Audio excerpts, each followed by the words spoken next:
things, if you're okay with it, that I did want to ask you, Oh, you cool. do a lot of funerals, don't you? I've done 1,500. 1,500. Okay. I want to talk about that because I just feel like, I don't know, just there has to be life lessons and all kinds of experiences to draw from doing that. It was That's interesting. Unbelievable. That's what the first book's about. My experience with funerals and grief and death and. Okay. Mm-hmm. Wow. This is amazing. All right. The other thing I wanted to ask you about is I noticed it said you've been preaching in the community since you were 16. So I just even like hearing how that all That was got crazy. started. And So I lived this odd kind of dual existence growing up. I had a really rough side of my family, okay. and I had a really lily white side of my family. All the females in my family were pure as the wind-driven snow, and the males in my family, not so much. Not so much. Like my mom's dad. I know I'm sitting here talking, and you're like, is this guy like Forrest Gump? You know, This is great. So my mom's, well, let's start with my mother's grandfather, my great-grandfather. My great-grandfather, okay, was one of the original Methodist circuit riders in the state of West Virginia. Wow. He had 11 churches, and he rode from church to church to church to church on horseback. Yeah. Wow. Crazy. Yeah. So that was my maternal grandmother's father. Okay. She was married, though, to a man. His name was John Camp, and my papa was a speechwriter for Senator Byrd, was the assistant to the Attorney General in the state of West Virginia, and did not have a college degree. Wow. Yeah, was a test pilot, was a mayor of the city of Westover. Oh my God. Yeah, so it was crazy. This is like Forrest Gump. It is like Forrest Gump. Yeah. And we had a huge history of alcoholism on with my grandfathers. Okay. And so it was just really rough. Both of them got clean and sober and gave their lives to Christ before they died. But it was just a rough existence growing up. Yeah. But Christianity was always a vital, vital part of who I was. And I don't remember a time in my life when I didn't pray or I didn't have faith. You know what I mean? But when I was 10 years old, I gave my life to Christ. I'll never forget. It was Westover United Methodist Church. The revivalist that was there, Reverend Einer Baysinger. I will never forget it. And he invited people to come up, and I didn't like consult my family or anything like that. At 10, I just went forward and gave my life to Christ. And then told my mom, I want to get baptized. And she said, well, if you want to be baptized, you go ask the preacher. And it was Reverend Charles Potts. And I'll never forget, I asked Reverend Potts if I could be baptized, and he started to cry. And it was amazing. And so he took me through the whole deal, and my mom went up with me, and she renewed her baptismal vows. Wow. Yeah, it was great. And so on one side of my life, I'm being raised to kind of be this hard machine shop, tough kid by the guys. But on this side, I've got these wonderful Christian ladies, my mom, my grandma, my maternal grandma, Granny, and my paternal grandmother, Grandma Dot. Wow. And, you know, they're raising me this way. Well, at 16, it was the spring of 1987. My pastor asked me if I would preach the sunrise service sermon on Easter Sunday. Whoa. Yeah, no pressure. Right. 16 years old. And so at 16, I started preaching. That was my first sermon. I'll be 53 this September. And so I've been preaching the gospel for, 37 years now. But what did he see in you? Was there something that you were doing? Because I'm sure there were other kids your age in the church, but why did he single you out and ask you to do that, do you think? Well, I will tell you this. At that time of my life, I was really I was at a spiritual crossroads. Okay. It was time for me to decide. Yeah, I needed to decide at that point. And, you know, I'm not trying to be hyper spiritual about this, but you just kind of know. You know in your heart, I'm not doing the right thing here. And I'd given my life to Christ at 10, but I was just feeling this pull that I needed to go deeper. Yeah. And that started my journey towards my real faith commitment. I really do believe that I became a Christian at 10, spiritually speaking. But I always say I got very serious about it between 16 and 18. And I kind of hit that crossroads at 18. I think I was 17 when I went through the process to become a licensed lay speaker in the United Methodist Church. Oh. I did all of that. Okay. And my senior year at WVU, my pastor said to me, it was that summer before my senior year, so it would have been July of 1991. He said, hey, there are 4 churches in Mannington that don't have a pastor. Would you be willing to be their pastor? So at 20, just shy of my 21st birthday, I served my first 4 churches. And you hadn't even graduated college No, yet, it was my senior year at WVU. What was your major? Broadcast journalism. Oh, that's right. You said that. Okay. But then I have a minor. I'm actually like 6 hours short of an English degree, which I should, you're like, gosh, just go back and take the 6 hours. I don't even know if it would be good at this point. You know what I mean? Is there like a statute of limitations on the far, credit far hours? away. I have 27 hours of English credits. But yeah, I have a minor in English, and then my major in my bachelor's degree is broadcast news through the. It was at that time. I don't know what it is now. It was the Pearlie Isaac Reed School of Journalism. Oh, I feel Virginia like it's still called that. Yeah. Well, that's where I was. Very cool. But yeah, it was that senior year. I pastored 4 churches. So I preached every Sunday at 9, 10, 11, and 7 o'clock. Yeah. Do they train you? I mean, I know you actually probably the broadcast journalism degree helped a little bit, but I mean, do they train you how to stand up in front of people? That would be intimidating to me. It was horribly intimidating. Like my mother, that first sermon on Easter Sunday. All right, nobody don't tell anybody this. Ha ha. I was out on a date with my now wife. I was out on a date the night before that first sermon. My mother wrote the sermon. My mother wrote the sermon, and I was like, "Did you get it done?" Because I've got to preach tomorrow. Any good 16-year-old, I know, have your really. mom do it for you. But I will tell you, I took it very seriously. Yeah. And you'd say, "Gosh, if your mother wrote your sermon, you couldn't have taken it seriously." I took it very seriously. Yeah. I did, and I can tell you, up in that pulpit, the first time, I could feel the weight of the responsibility of sharing the scriptures and sharing God's word and giving an exhortation of it. Yeah. I mean, very, very truthfully, I wanted to run. I did, and honestly, knowing what I know about mental health now, I had a panic attack while I was up there. Wow. Yeah, because I wanted to run. Yeah. And, you talk about fight or flight or freeze or faint. They've got all these terms now. Yes. I wanted to fly. Wow. And I chose to stay, and I overcame. And it was interesting because the arrogance that can be present with the pulpit was after me immediately too, because you finish this sermon and you're this 16-year-old kid and everybody's patting you on the back and you're the greatest. You're so great. Oh no, it was amazing. And you can feel your head just it's getting bigger and bigger and bigger. The last person through the proverbial United Methodist shake the pastor's line. His name was Sam Brock, and Sam was one of those guys in the church that whether he was 40 years old or 80 years old, he was just always 80 years old. He never aged, but he was always the old wise sage in the church. Yes. And he was always grumpy. He was like Mr. Burns. He looked like Mr. Burns from The Simpsons. That's awesome. Yeah, I know. And he came forward and he looked at me after all of these people. Oh, Kevin, you're so amazing, blah, blah, blah, blah, blah. And he looked at me and he said, remember, we're supposed to be humble servants of the Lord. And I have, to this day, never forgotten that.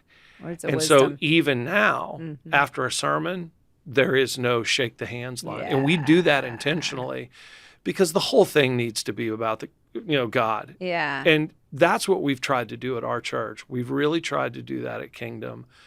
We have done the best we can to make sure that Father, Son, and Holy Spirit is the center. How have we done that?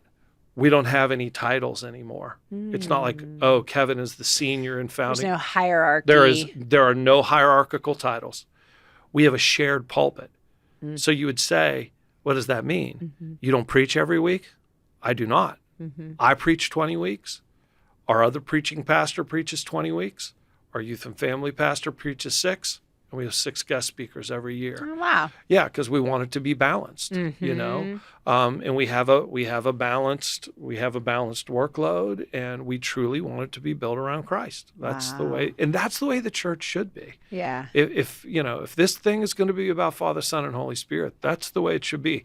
But that's the problem. When you read the scriptures, you see that as long as there was like a charismatic leader, yes, the faith of the people was great. Yes. But as soon as the charismatic leader is gone, there goes the faith. Well, we don't want this to be, because look, the 3 pastors at our church, we're all charismatic. You know, we're all these strong leaders.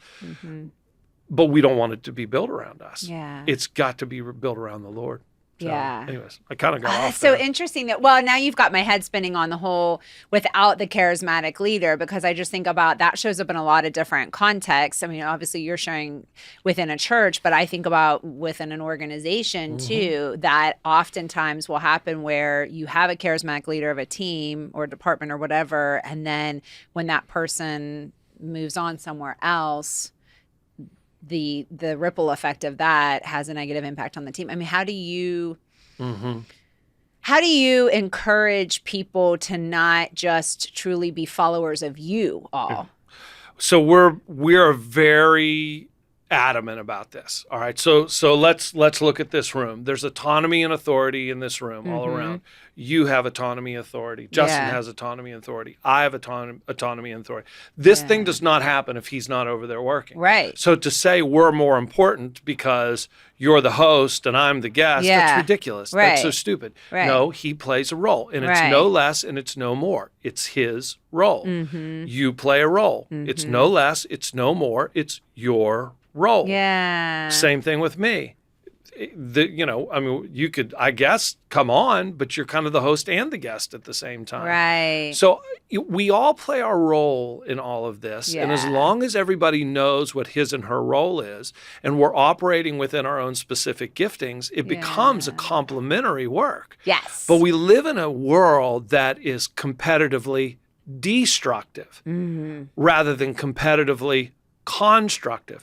We should compete to discover identity. Yes. Do you see what I'm saying? Yes. That should be what competition is about, so that I can discover my identity, you can discover your identity, and we see how the 2 identities meet and come together as one. Yes. We don't work that way, though. No. We don't live in a communal society. We live in a hierarchical society that we're trying to tear one another down. What we should be doing is saying, okay, what are your giftings? Right. What are my giftings? And they're not the same. No, and that's the beauty of the whole thing.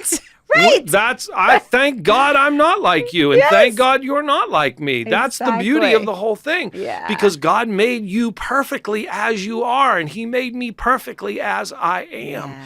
And if I can find out my perfection and you can find out your perfection, and we can discover the perfect God in all of that, oh my gosh, we're all in the right place, and we fulfill what Jesus prayed about somewhere between the upper room and Gethsemane when he said, Father, make them one with us as we are one. But we prefer verticality rather than a horizontal life. We should live horizontally. We should. It's just more important that way. So that's the thing. No one person is any more important than anyone else in our church. I want to equalize the salaries someday because that's the ultimate thing. Who makes more money? And it's in every society. Yes, it is. It's interesting being raised in my dad's machine shop. You definitely have a hierarchy in that kind of world. And we do that. We say, well, the white collar people hold a greater value in society than the blue collar people. That's ridiculous. Yeah. That's absolutely ridiculous. Everyone should be held in equality, and we should be a complementary people. And contributing. Anyways, and that's what I'm trying to do as a leader. I'm trying to move people into the place that God created them to be. Yeah. And then when they do that, then each person has value, I mean, because that's what we do in our society. We say, well, this person is valuable. No, every person is valuable. Yeah. And we either confirm or deny the value. So anyways, I think I've kind of gotten on my soapbox here a little bit. I love it. I love it. It's how I think things are supposed to run. Yeah. Well, and I just think about, I'm curious for you, as you've gone along your journey, did you have a certain moment where you thought, I'm a leader? Or was that just something that kind of swirled around you your whole life? It's so funny you asked this. Let me say one more thing about equality between leaders and people in the group. Yeah. I was thinking about this, and they always make fun of me. They always make fun of me at church, because if I've used this example once, I've used it 752 million times. I love the movie Braveheart, not for the whole violence thing, because I'm a pretty nonviolent guy. Yeah. Here's what I love about the character of William Wallace in that. He's always on the front line. Yeah. And he's not, he's not in the back on a horse telling everybody else to fight. Barking out orders. He never asks anyone to do anything he won't do and doesn't do himself, And it's interesting because, like, the head of our denomination at some point said, Kevin, you've got to stop cutting the grass at the church. We have 13 acres. But I wanted to cut the grass, and I wanted people to see me doing it. Yeah. Not as a show, but I wanted them to see, look, there's nothing here that I'm not going to do. And everyone should have that attitude. Yeah. You see what I'm saying? Yeah. To go back to your question, was there a moment? I remember the moment. This is good. It was between, oh gosh, this is so silly. It was between the 5th and the 6th grade. And there were, I don't know if they had this in Ohio. They do have it in West Virginia, obviously. Well, they did. They don't have it anymore. They were called the safety patrols. Oh, you know what the safety patrols? Safety patrol. Of Heck course. Yes. Very important job. Yeah, it was the best job. Yes. I got voted as the captain of the patrols. That's a big deal. Oh, it's huge. I got the little blue badge. Oh, yeah. I was the captain of the patrols. You want to talk about hierarchy and power. Oh my gosh, it was crazy. So my friend, like my best friend in the world, he was smarter than me. He was stronger than me. He was faster than me. We'd play Nerf football in the road. He was always the quarterback. I was always the receiver. Now, we were always on the same team. Yeah. I beat him. Oh, boy. And it was weird. Like, it was really weird. But then you start seeing some of those things, how you fall out on teams. Yep. I'd done some student government and things like that in school. And, my buddy and I were president and vice president of our class at Morgantown High School. He was president, I was vice president. And, you start to see some of these things over the years. Plus, being raised by the parents that I was raised as, they were always leaders. But I will tell you, my parents are the most humble people in the whole world. This is a funny story. Here's my dad, who has this massive company, 1,200 employees. When they sold the company, I love this about my dad. He goes to the rental uniform company people. And my dad wore work pants, like those with the number on the side. Yes. I guess it's just all the years he was a machinist. He goes to the rental company guy and he says, hey, can I buy like 30 pair of those pants? To this day, my dad is almost 80 years old. Aww. To this day, my father wears work pants, blue collar work pants. That's awesome. Every day of his life. That's awesome. And if you didn't know my dad had owned that company, like nobody knows my dad owned that company because he never made a big deal out of it. No, and certainly if you're making assessments based on how someone's dressed, you wouldn't assume either with him showing up in his work pants. And I love that. Yeah, I love being the guy in the room. No one knows. Yeah, I don't know. Everybody attributes this saying to Lincoln or whatever, better to keep your mouth closed and have people assume that you may be a fool than open up your mouth and confirm their suspicions. I just want to live my life unassuming. You know what I mean? Yeah. I don't want people to notice me, just do what you do and, all for the glory of God and just keep your mouth shut. There's a great passage of scripture in the Sermon on the Mount where Jesus says, let your light so shine before humanity that the world will see your works, but glorify the Father in heaven. So people should see what we do in life. Yeah. But all glory should always be back to God. Absolutely. That's the most important That's thing. where my company name came from. Oh, Shine. Really? How about that? Matthew 5:14. Oh, get out of here. Yeah. I love that. Yeah. That's amazing. Yeah. So anyways, so to answer your question, yes, it was when I was voted captain of the patrols at Westover Range Elementary. I mean, clearly that is an early indicator of leadership success There when it you is. get elected for safety Oh patrol. my gosh, that was the one. That was the one. So. Wow. Okay, so fill in the blanks from safety patrol to now. I mean, we've talked a little bit about Lord. it, but I don't know. when did you start your own church? Is that how it came about? Did you make the decision or did you get tapped on the shoulder? Both. Okay. So when I had left the pastorate and started working for my dad and didn't think I was going to be in the pastorate, and it wasn't one of those like Jonah running to Tarshish things. Yeah. That wasn't it. I wasn't running from my calling. It was more like it left me rather than I left it. Huh. A buddy of mine and I, he's a local. I'll keep his name anonymous. We started a Christian organization, and it was called Mission Man Ministries. We were in our early 20s, and we started publishing this Christian newsletter called Peace Through Words. And it was crazy. I mean, we were like 24, 25 years old. We had like 300 subscribers. Wow. We literally, I wrote all the articles myself. And this is a few years ago. So this is not 28 years ago. That's hard to get 300 subscribers. Oh, it was super hard. Well, look, there was no internet. Right. That's what I'm saying. Like, this isn't as easy as it would be nowadays. This is so bad. So like we printed the magazine off on the Xerox machine at Swanson Industries. We hand folded and stapled everything. Wow. We had a bulk mail. It was nuts. So we start this Christian magazine in this organization, and we're giving out a scholarship, up at University High School in this kid's name, Jason Bender, who was this young man that died of cancer. We were doing all that. But then we started alternative worship services at Westover Park. This is when Willow Creek Community Church was growing and becoming huge, and the whole seeker-sensitive movement was kind of starting. Yes. So we started seeker-sensitive services on Saturday. No, we were on Sunday nights first. The first year, it was. I'll never forget it. Our first service was June the 2nd of 1996. Wow. Because my oldest son was born on June the 3rd. Of 1996.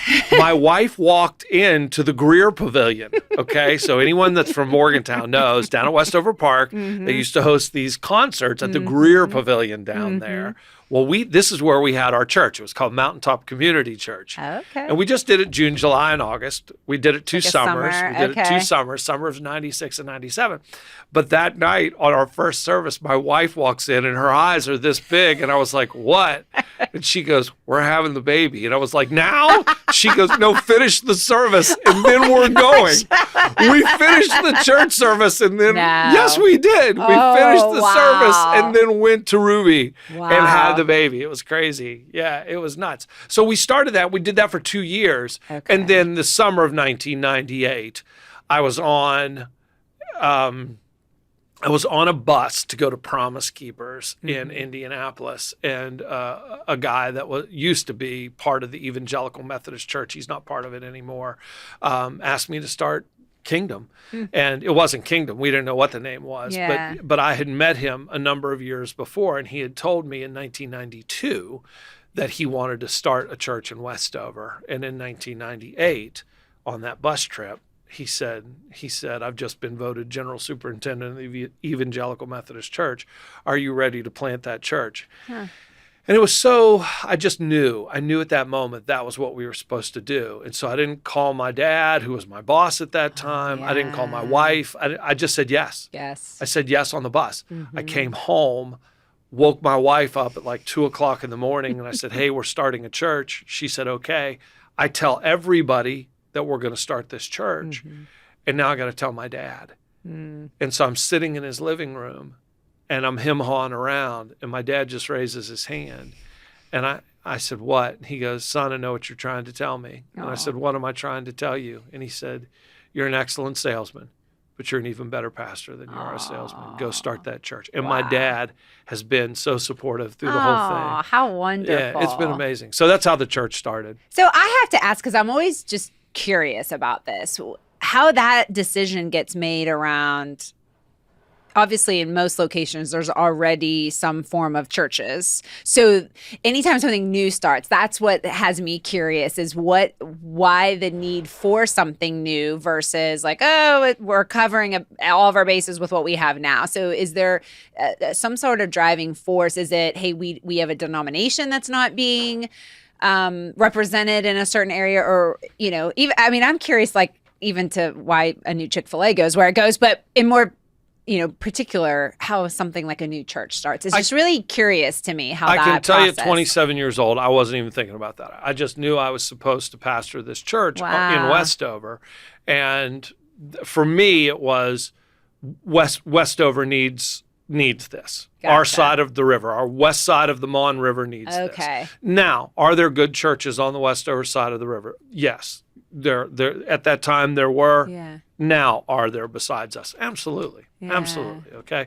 But as a 27-year-old man, I felt as though this is definitely what God wants me to do. There wasn't even a question.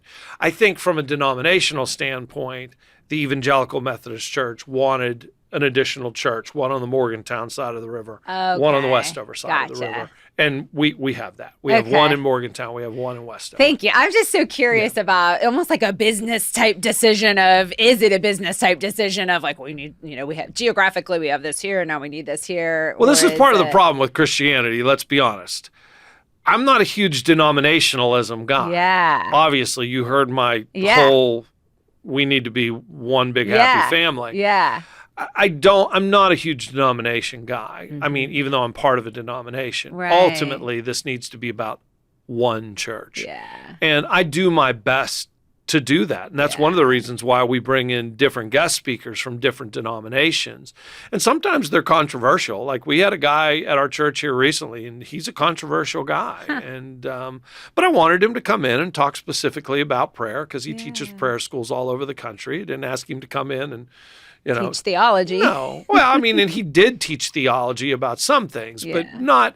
Look, when I bring these people in, we sit down and we talk. And look, they're mature enough to know we're going to have this conversation before we go in, because they're not trying to be divisive within the body of Christ. We've got enough of that going on. So they can have their stance at their own local church without violating what we're trying to do at ours too. So we go back to that autonomy authority. Yeah. He's not going to compromise the authority that we have over our own local assembly, but the autonomy that he has to preach, he still has the autonomy to do that. But so interesting. So I wish we all just had one big church, but Well, and it is curious to me just because there's so much right now swirling about, you've got people who don't want to be associated with certain churches, or people who don't want to be associated with Christianity as at large because of a bad rap or assumptions or judgments people make about what it means to be Christian or not. And so it's just, there's so much controversy, it seems, and feels like sometimes around religion and Christianity and all that. That's why I just was curious. That's about 14 more podcasts. I know, right? We're not covering that today. No, but I think especially how long you have been in ministry. I mean, you've weathered a lot of this, and I'm sure it's changed. I'm sure it's different now in some ways, probably not that different in other ways, but different now than when you first started with it too. I will say this, a lot of the fights are still the same fights. You know what I mean? But I don't know. I don't know. I really am committed to unity. Mm-hmm. I am. And what I find is that people feel very comfortable in their people groups. Mm-hmm. And I get that. Mm-hmm. And I think that's totally fine. But not at the expense of other people. Yeah. And look, my granny was the first head of testing and counseling in the Mon County school system many, many, many moons ago. And she taught me a very important lesson. You can disagree with somebody without being disagreeable. Yeah. And of all the things that I think has really changed, we are so divisive in our disagreements now. Yes. It's just, I'm right, you're wrong, shut up. And there's no gray. It's, you have to pick a side, and there's only two options, and you're either this or you're that. It feels like a lot. It breaks my heart. And, we try not to land in those areas. Like, look, I'm not going to deny what I believe in terms of the basics of the faith. Right. No one is ever going to get me to say that Jesus is not the exclusive Messiah. Right. That's just not, no one is ever going to get me to deny the virgin birth. Right. That is not going to happen. Yeah, those things aren't up for debate. No, those not. Okay, but look, there's lots of flavors of ice cream. Right. Yeah. Okay. Yeah. What I'm talking about, what I just said right there, that's milk, sugar, and cream. Yeah. Those ingredients are undeniable. Yeah. There's a lot of other things though, which don't take away from the ingredients. Okay. And look, I know there's other ingredients that take away from the ingredients. I get it. But look, I don't care if you want to sing this song or that song. I don't care. I don't care if the chairs are padded or we have pews. I don't care. I don't care. It's not about that. Oh, Lord, no. I don't care whether you have 75 people or 750 people. It doesn't matter. It doesn't matter. And if we could just land in these areas where we can be welcoming, where we can disagree without being disagreeable. You know what I'm saying? I love that. Yeah. That's kind of where we should be. Yeah. Not super hopeful. I don't think I'm quite cynical about the whole thing, but I'm not super hopeful. You know? I think sometimes we become so cynical in our lives, we believe ourselves to be realists. Yes. I'm not cynical. I'm just a realist. I know. It's so crazy. So, but I think, honestly, the more people that are willing to be of that mindset and try to live that way, then maybe you can influence. I agree with that. Change. Sadly, I just think that it comes down. My dad's always told me, just follow the money trail. It always walks back to that. And when you find out real quick whether or not people trust in the sustenance of God. If I take this stand and everybody else walks away, will God still sustain me? There's a passage in the 6th chapter of John where Jesus, the first day they love him because this is where the feeding of the 5,000 occurs. Yeah. Then they show up the next day and the whole bread of life discussion hits.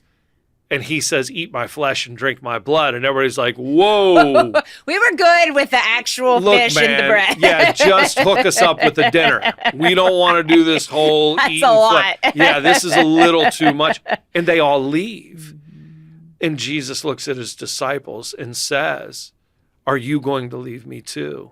And Simon Peter says, where else would we go? You hold the words of life. And this is what I found. That most people, and again, I know it sounds cynical, most people will walk. But you find those people in life who say, you know what? We're willing to lay our lives down for this. I'll tell you, those are the people I absolutely love in life. They don't care if they're going to get paid. They don't care how long it's going to take. They've given their lives to it. I want you to think about something.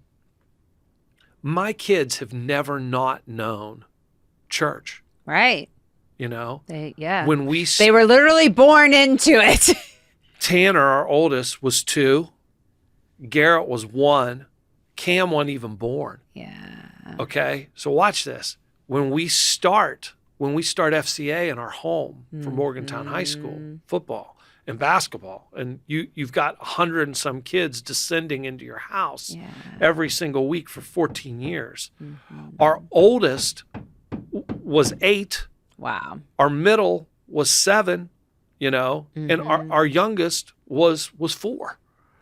And they never had a time in their life where there wasn't a Bible study in their house with 125 kids every week of their life. they didn't get the option. Yes. Ministry was their life. Yeah. You see? Yeah. When somebody needed a place to stay, Mm-hmm. bring them here. Mm-hmm. You know, I mean, bring them here. Yeah. You know, that was just what it was. And that my family was like that too. Right. You know? But I think it's interesting because I know other children who've been raised in that environment. And what I find interesting is that some people stay with that and some people run away from it because it's almost become a burden for them. And, you know, I'm just curious kind of how it shaped your children and your family. Well, I will tell you this. So this is an amazing story too. This is another one of those Forrest Gump stories. So I'm 16 years old at Morgantown High School. Mm-hmm. I'm taking chemistry, and there is this Iranian kid in my class, and we strike up a friendship, and he becomes part of our little friend group. And he's with us, and we find out, why is Isa Nick Osmani at Morgantown High School? Well, he has to leave Iran in the early 80s because Iran and Iraq are fighting, and his parents have to get him out because draft age in Iran is 13 years old. Whoa. So he ends up in Morgantown, West Virginia, and I'm giving you the condensed version of the story. And at Christmas time, he disappears. And, you know, again, this is before the internet. Right. So he writes me a letter, and I find out, well, his brother, who he was living with, who was like 4 years older than him, ran into some trouble in Morgantown. They get out of Dodge, so to speak, end up in a ghetto section of Cincinnati. Oh, wow. And Nick and I are just writing letters back and forth. Well, all of a sudden, I get a letter, and it says, I woke up this morning, and there was a letter on the table that said, I've gone to get married. Good luck in the future. So Nick is 16, here on a student visa, has no green card, nowhere to go, no way to pay his bills. Oh, my goodness. And my parents say, without even knowing this kid, you tell him to come back to Morgantown. He can be our child. And so Nick comes to our house, moves in with us, finishes our senior year at Morgantown High together, goes to the University of Louisville, graduates first in his class in nuclear medicine from the University of Louisville. Wow. Does research at Brown University, goes back to Morgantown, finishes med school in Morgantown, is the first student in the history of WVU med school to match at Johns Hopkins. And to this date, he's been up for Doctor of the Year at Johns Hopkins, I think 3 or 4 times as an anesthesiologist. So you look and you see somebody and you say, we have got to invest. Yes. Because we saw what happened in your Uncle Nick's life. Yeah. And if we will invest in that person's life, then we may bring them to their God-given identity and God-given value. Wow. So that's how my family has approached what we've done in our life. And it's not just me, it's my wife, it's our 3 children. You know, we've done that. And it's not just our family. This was exampled for us by my parents. You know, my sisters have done much the same thing in their lives. Wow. It's who we are as people. Yeah. And even before that, my grandmothers, they did the same. You know, it's just generational. Yeah. You know, and we've tried to do that in this community. So. That is amazing. I just think about the impact that you've had, even just with that, and then with the FCA.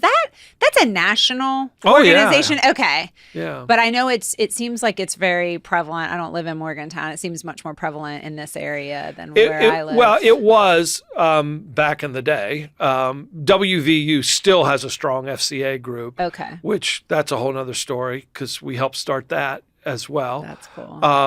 But we actually at some point shifted away from Fellowship of Christian Athletes and did our own thing called Athletes Edge. Oh, okay. But yeah, we've tried very hard, and you know, you think about our youth pastor at Kingdom.